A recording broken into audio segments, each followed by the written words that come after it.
सरोज पांडे जी। धन्यवाद सभापति जी। आज सदन में एक महत्वपूर्ण बिल आया है और मुझे इस पे बोलने का सौभाग्य मिला। मैं उसी प्रदेश से आती हूं जिस प्रदेश का ये बिल है और इतने लंबे अंतराल के बाद में 75 वर्ष लगातार छत्तीसगढ़ की आदिवासी समाज के लोगों ने इस विषय को लगातार उठाया, लेकिन इतने लंबे अंतराल के बाद में ये बिल इस सदन में प्रस्तुत हुआ और अब वहां के आदिवासियों को, जो छत्तीसगढ़ की फिजा में आदिवासियत है, उन्हें न्याय मिलेगा। इसलिए मैं सरकार का धन्यवाद देती हूं। आज एक नया भारत दिखाई देता है। नए भारत में नई संभावनाएं हैं और ये नई संभावनाएं ऊंचाई की ओर बढ़ रही हैं।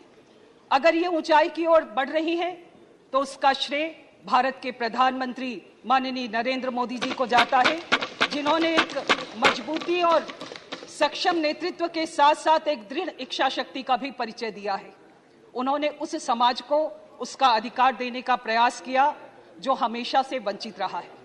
जब जब भारत के इतिहास की बात होगी, बिना आदिवासी समाज के, उनके संस्कारों के, उनकी संस्कृति के हमारा इतिहास हमेशा अधूरा रहेगा। आदिवासियत हमेशा से अतीत में, वर्तमान में और भविष्य में हमेशा से रही है। आदिवासी समुदाय के लोगों ने लगातार इस विषय को उठाया और मैं तो उस प्रदेश से आती हूं। मैं इस बात को भी कहना चाहती हूं कि जब इस विषय को लगातार उठाते उठाते एक छोटी सी मात्रा की गलती के कारण उनको उनका अधिकार नहीं मिला, केवल अधिकार ही नहीं मिला, उनको उनके जाति का प्रमाण पत्र नहीं मिला। जाति का प्रमाण पत्र नहीं मिला तो नौकरी में स्थान नहीं मिला। जो उनका अधिकार था, भारत में लोकतंत्र है और लोकतंत्र की आत्मा है कि हर व्यक्ति को उसका लोकतांत्रिक अधिकार मिलना चाहिए। लेकिन ये दुर्भाग्य का विषय है कि छत्तीसगढ़ की इस जनता को केवल मात्रा की गलती के कारण उनका वो अधिकार नहीं मिल पाया। आज उनको ये अधिकार मिलने जा रहा है।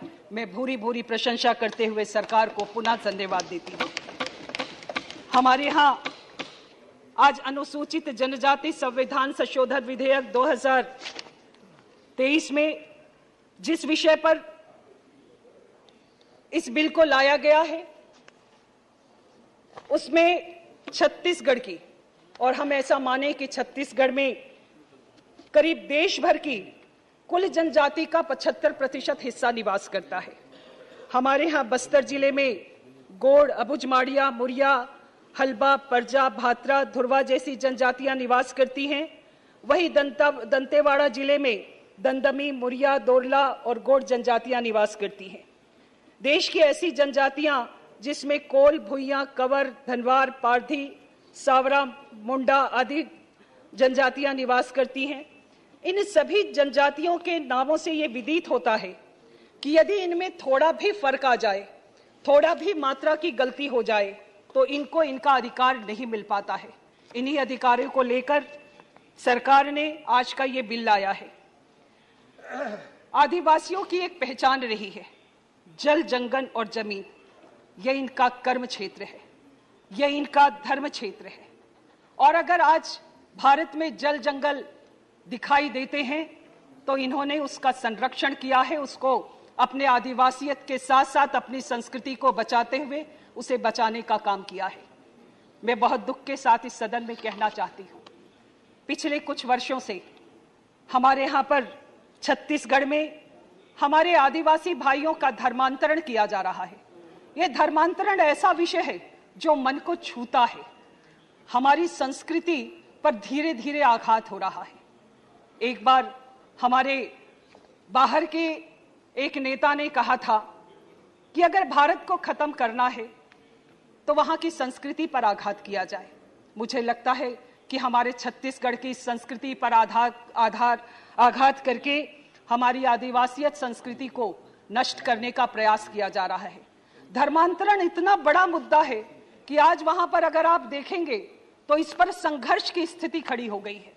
ये संघर्ष जिन्होंने धर्मांतरण किया और जिन्होंने धर्मांतरण नहीं किया, उन दोनों के बीच में है। अधिकारों को लेकर है। आज जब इस बिल को लाया गया है तो मुझे लगता है कि इस संकल्प को जब हम लेकर आए हैं तो इस पर भी जरूर चर्चा होनी चाहिए। ये मुद्दा ऐसा है कि इसके कारण हमारी संस्कृति पर लगातार आघात हो रहा है।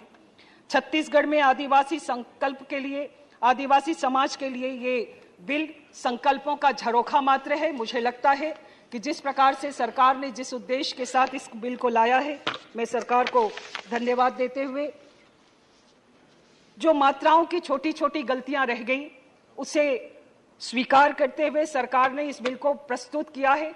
लेकिन प्रदेश की सरकार से भी ये अपेक्षा होनी चाहिए कि प्रदेश की सरकार उसे वहां पे तत्काल लागू करने का प्रयास करे। धर्मांतरण जैसे मुद्दे को लाकर बाद में विवाद की स्थिति ना पैदा करे, ऐसा अनुरोध करते हुए मैं अपनी वाणी को विराम देती हूं।